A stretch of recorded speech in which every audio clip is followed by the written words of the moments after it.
Hello అండి అందరికీ. ఈరోజైతే మనం చాలా టేస్టీ అయిన ఎమ్మి చేపల పులుసు అయితే రెడీ చేసుకుందాం.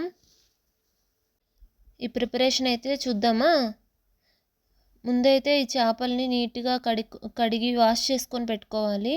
కొంచెం కల్లుప్పు, నిమ్మకాయ అయితే వేసుకొని వాష్ చేసి పెట్టాలి. నిమ్మకాయ అయితే ఇంట్లో లేదు, రండి మన చెట్లోకి వెళ్ళి తెచ్చుకుందాం.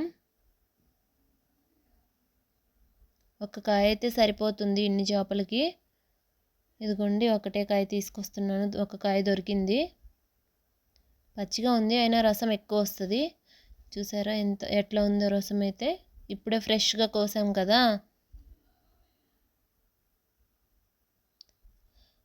ఈ కల్లుప్పు, నిమ్మకాయ అయితే వేసి మంచిగా చేపలను అయితే క్లీన్ చేసుకోవాలి.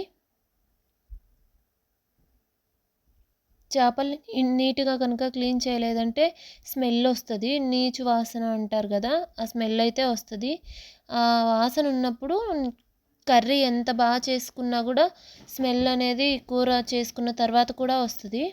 అందుకు చేపల్ని నీట్గా క్లీన్ చేసుకోవాలి. ఇప్పుడు దానికి సరిపోయేంత చింతపండు అయితే నానబెట్టుకున్నాము.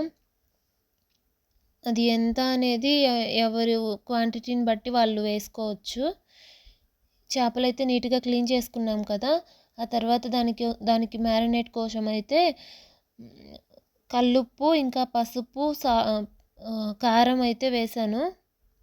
ఈ మూడు కలిపి మసాజ్ లాగా చేయాలి. చేప సన్నగా కట్ చేసుకున్నాం కదా చేప పీసులకైతే.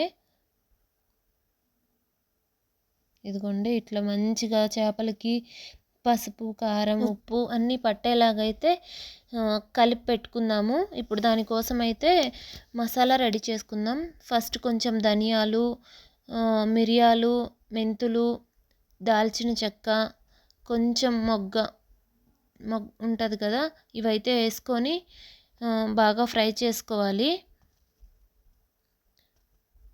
కొంచెం కలర్ వచ్చే వరకు ఫ్రై చేసుకోవాలి. వీటిని అయితే ఇప్పుడు కొంచెం ఎండు కొబ్బరి అయితే వేసుకొని మిక్సీ పట్టుకోవాలి. మెత్తగా అయితే గ్రైండ్ చేసుకోవాలి. మెత్తగా గ్రైండ్ చేసుకున్న తర్వాత అందులోకి అయితే కొంచెం తొక్క తీయాల్సిన అవసరం లేదు, పొట్టు తీయాల్సిన అవసరం అయితే లేదు. అందులో కొంచెం వెల్లుల్లి అయితే వేసుకొని మిక్సీ చేసుకోవాలి. ఆ తర్వాత కొంచెం ఒకటి పెద్ద ఉల్లిపాయ అయితే ఒకటి, చిన్నవి అయితే 2 వేసుకొని ఉల్లిపాయ ఇంకా టమోటా 2 టమోటాలు వేసుకొని మిక్సీ చేసుకోవాలి. మెత్తగా, చాలా మెత్తగా గ్రైండ్ చేసుకోవాలి. కొంచెం వాటర్ అయితే వేసుకొని దానికైతే ఎంత వాటర్ సరిపోతుందో అంత అయితే వేసుకొని, ఇదిగోండి వీడియోలో చూపిస్తున్నట్లుగా ఇలా అయితే గ్రైండ్ చేసుకోవాలి. చూసారా ఎంత మెత్తగా వచ్చిందో. ఇప్పుడైతే మనం ప్రాసెస్కి రెడీ చేసుకుందాం. ముందుగా ప్యాన్ పెట్టి అందులో కొంచెం ఆయిల్ వేసి పొడవుగా కట్ చేసి పెట్టుకున్న ఉల్లిపాయలు అయితే వేసుకోవాలి. ఇవి కొంచెం ఇదిగోండి ఇట్లా ఫ్రై అయ్యాక ఉల్లిపాయలు అయితే కొంచెం అల్లం వెల్లుల్లి పేస్ట్ వేసుకోవాలి. అది కొంచెం ఉడికిన తర్వాత టమాటా అయితే వేసుకోవాలి. ముందుగా కట్ చేసి పెట్టుకున్నాం కదా, అవి అయితే వేసుకోవాలి. కొంచెమే వేసుకుంటే సరిపోతుంది ఉల్లిపాయ, టమాటా, ఎందుకంటే కొంచెం మిక్సీలో కూడా వేసుకున్నాం కదా, ఇంకొంచెం అయితే ఇందులో వేస్తే సరిపోతుంది. అవన్నీ ఫ్రై అయ్యాక కారం, ఉప్పు, పసుపు వేసుకొని కొంచెం ఉడికించుకోవాలి. ఇవైతే కొంచెమే వేసుకోవాలి, ఎందుకంటే ఇందాక ఫిషెస్కి పట్టించి పెట్టాం కదా, మ్యారినేట్ చేసి పెట్టాంగా, అందులో అయితే ఉంటుంది కారం, ఉప్పు, పసుపు ఇవన్నీ. ఇందులో అయితే కొంచెమే వేసుకోవాలి. పీసెస్ వేసిన తర్వాత మళ్ళీ కర్రీలో అప్పుడు చూసుకొని అయితే వేసుకోవచ్చు. ఇప్పుడు మనం గ్రైండ్ చేసుకున్న మసాలా అయితే మసాలా వేసుకున్న తర్వాత ఇవైతే ఇందాక చింతపండు నానబెట్టుకున్నాం కదా, ఇవైతే ఆ చింతపండు అయితే బాగా పిసికి ఆ వాటర్ అయితే పోసుకున్నాము. అవన్నీ కొంచెం ఉడికిన తర్వాత ఇద్దండి వీడియోలో చూపిస్తున్నాం కదా, ఇలా అయితే అయిన తర్వాత ఈ ముందుగానే కలిపి పెట్టుకున్న చేప పీసులు అయితే ఇందులో వేసుకోవాలి. ఇదిగోండి ఒక్కొక్కటిగా వేసుకుంటున్నాను. వీటిని అయితే వేసిన తర్వాత ఎక్కువగా కలపకూడదు, కలిపితే పీస్ అయిపోతాయి, మెత్తగా ముక్కలుగా అయిపోతాయి, తీసుకునేటప్పుడు రావు, ఈజీగా ఉండవు. ఇదండి ఉడికిపోయింది.